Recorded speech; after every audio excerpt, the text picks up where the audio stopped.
নমস্কার, আমি মামনি আর মামনি দিদি AWW ইউটিউব চ্যানেলে আপনাদের সবাইকে স্বাগত। আজ চলে এসেছি একটি রিকোয়েস্ট ভিডিও নিয়ে। আজকের ভিডিওটি রিকোয়েস্ট করেছেন চন্দ্রশ্রী চক্রবর্তী দিদিভাই। তিনি লিখেছেন 22 তারিখ এবং 22 তারিখ থেকে 25 তারিখ পর্যন্ত পোষণ পখবাড়ার মাদার্স মিটিংয়ের খাতা কিভাবে লিখবো ভিডিও দিলে ভালো হয়।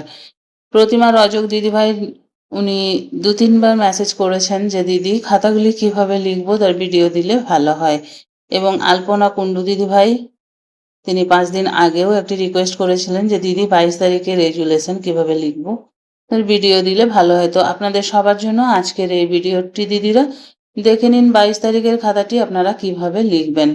এখানে দেখুন পোষণ পখবাড়া 2026 খাতার ওপরে সবাই নিজের নিজের অঙ্গনবাড়ি কেন্দ্রের নাম, কেন্দ্র নাম্বার এবং সেন্টার কোড নাম্বারটি দিয়ে দেবেন।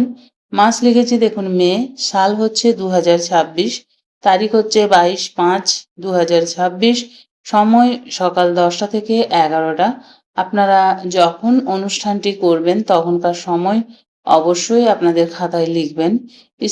স্থানের জায়গায় অবশ্যই নিজেদের অঙ্গনবাড়ি কেন্দ্রের নামটি এখানে লিখে দেবেন। বিষয় কি ছিল 22 তারিখের?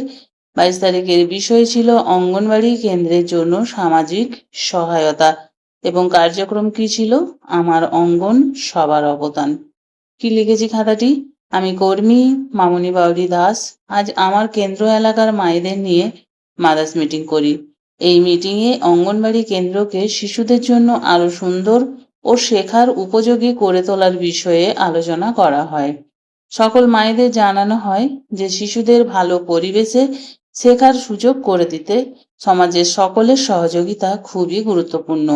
মায়েদের বলা হয় যে বাড়িতে থাকা পুরনো কিছু ব্যবহারযোগ্য খেলনা, ছবির বই, রং পেন্সিল, খাতা, শেখার সামগ্রী ইত্যাদি অঙ্গনবাড়ি কেন্দ্রে দান করা যেতে পারে।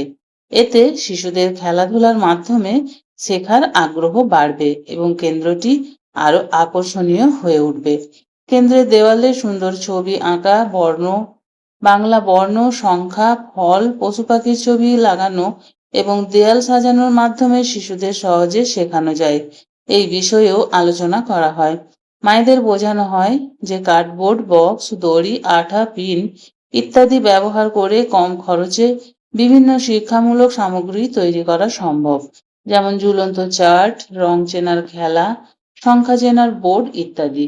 সভায় উপস্থিত সকল মা এবং অঙ্গনবাড়ি কেন্দ্রের উন্নতির জন্য সহযোগিতা করার আগ্রহ প্রকাশ করেন এবং শিশুদের সুন্দর ভবিষ্যতের জন্য একসাথে কাজ করার প্রতিশ্রুতি দেন।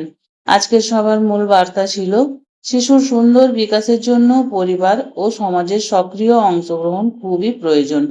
এরপর আমি আজকের মিটিং শেষ করি এবং মিটিং শেষে সকলকে স্বাক্ষর করিয়ে নিয়ে নিজেও স্বাক্ষর করে নিই।